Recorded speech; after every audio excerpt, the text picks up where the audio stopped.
Bismillahirrahmanirrahim.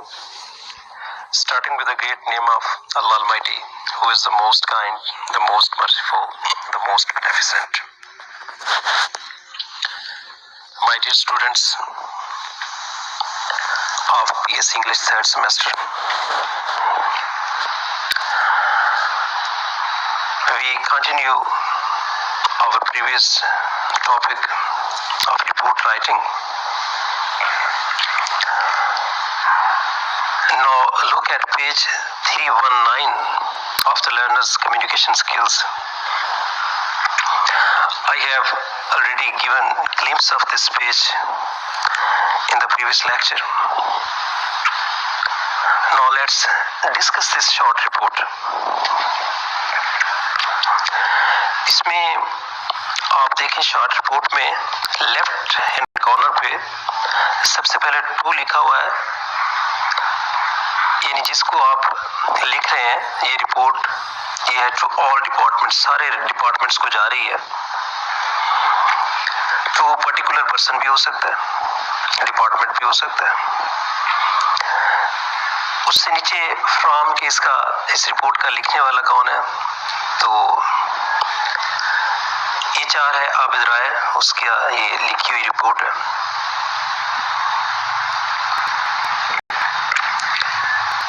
इसी तरह date mention की गई है उसके नीचे, और उसके नीचे रेफरेंस नंबर लिखा गया है रिपोर्ट का। रेफरेंस नंबर इसलिए लिखा जाता है कि कल को इस रिपोर्ट के हवाले से कोई भी बात करनी हो तो फौरी तौर पर पता चल जाए, उस रेफरेंस नंबर के मुताबिक जो है ये रिपोर्ट निकाली जाती है। तो एक किस्म का ये रेफरेंस होता है, हवाला होता है, जिसे पता चल जाता है कि कौन सी रिपोर्ट की बात कर रहे हैं। इसी तरह नीचे सब्जेक्ट दिया गया है, ये सारी चीजें सब्जेक्ट तक टाइटल पेज में आ जाती हैं। तो इसमें इस रिपोर्ट का जो टॉपिक है, जो सब्जेक्ट है, वो है पेस्ट कंट्रोल प्रॉब्लम्स। तो किसी भी ऑफिस के अंदर जहां पर पेस्ट के मसाइल हैं, जहां कीड़े मकोड़ों के मसाइल हैं, अनहाइजीनिक प्रॉब्लम्स हैं, तो उसकी इन्वेस्टिगेशन की गई है कि क्या मसला है कि इस ऑफिस के अंदर ये डिपार्टमेंट में ये ज़्यादा कीड़े मकोड़े और अनहाइजीनिक जो प्रॉब्लम्स हैं, अनक्लीनलीनेस के जो प्रॉब्लम्स हैं, ये क्यों पेश आ रहे हैं। तो उस पर ये रिपोर्ट तैयार की गई है। इस रिपोर्ट में क्या क्या इंस्पेक्ट किया गया, क्या क्या देखा गया है, ये उसकी डिस्कशन में आ जाएगा। और उसके बाद जो है इसको हल करने के लिए क्या क्या रिकमेंडेशंस दी गई हैं वो इसके लास्ट में देखते हैं। तो स्टार्टिंग में ऑन डेट दी गई है कि फलां डेट को I inspected the company office as part of my routine monthly inspection. तो इसमें रूटीन की जो मंथली इंस्पेक्शन होती है, जो मुआयना होता है, उसमें इस कंपनी का विजिट किया। The inspection concentrated on two main aspects. इस इंस्पेक्शन जो है दो इम्पोर्टेंट जो एस्पेक्ट्स हैं, जो पहलू हैं, उस पर ज़्यादा फोकस किया गया था। एक तो हाइजीन, सफाई का मामला, and maintenance issues in the office, और ऑफिस में मेंटेनेंस के मसाइल। नंबर वन, हाइजीन में क्या चीज़ देखी गई कि standards of hygiene in the office, सफाई का जो मामला था ऑफिस का, नीड टू बी इम्प्रूव्ड, उसमें बेहतरी की जरूरत थी।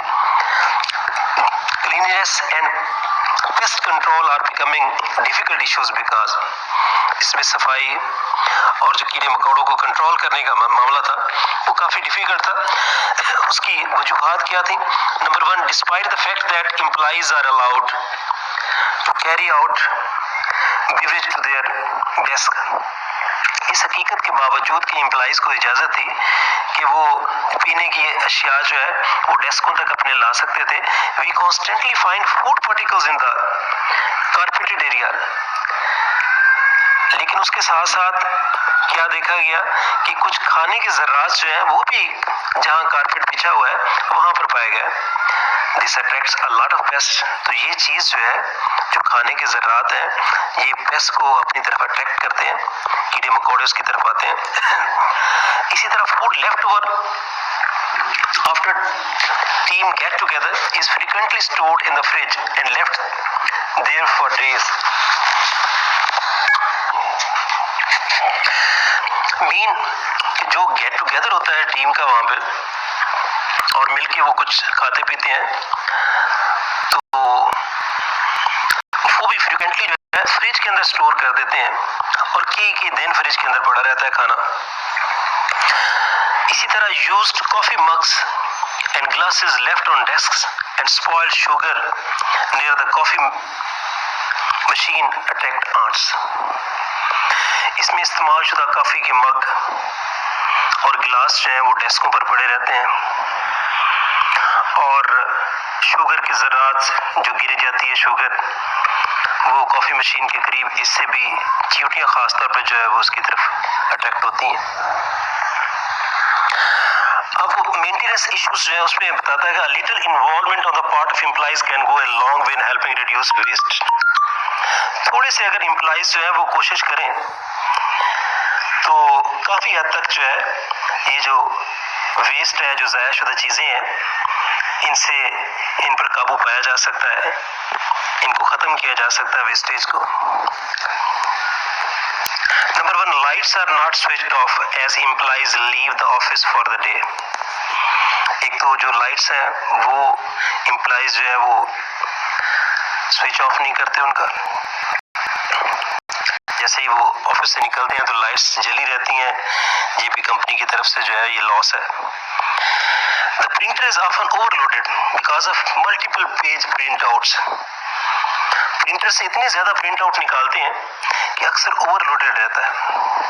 This also delays other people's work, जिसकी वजह से दूसरे लोगों की काम में भी ताखीर हो जाती है। There is also a lot of wasted paper around the printer. Printer के गिर्द जो है ज़ाया शुदा पेपर के भी अंबार लगे होते हैं, उनको भी प्रॉपर जगह पर जो है उनको ज़ाया नहीं किया जाता।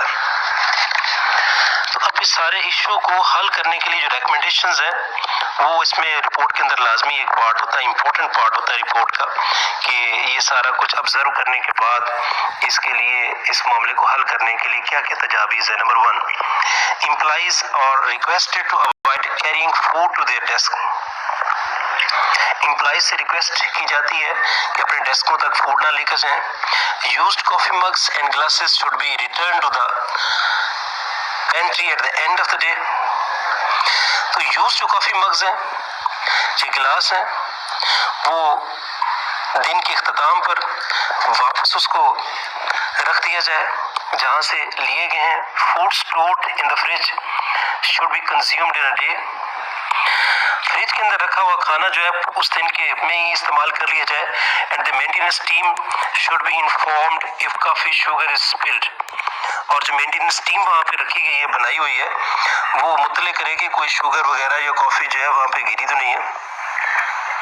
Second, employees are requested to switch off their cabin lights. Employees से ये भी दरख्वास्त की जाती है कि अपनी लाइट्स जो है ना कैबिन्स की वो बंद करके जाएं eight the end of the day, दिन के इख्तिताम पर। टू हेल्प सेव इलेक्ट्रिसिटी, बिजली बचाने के लिए computer monitors can be switched off.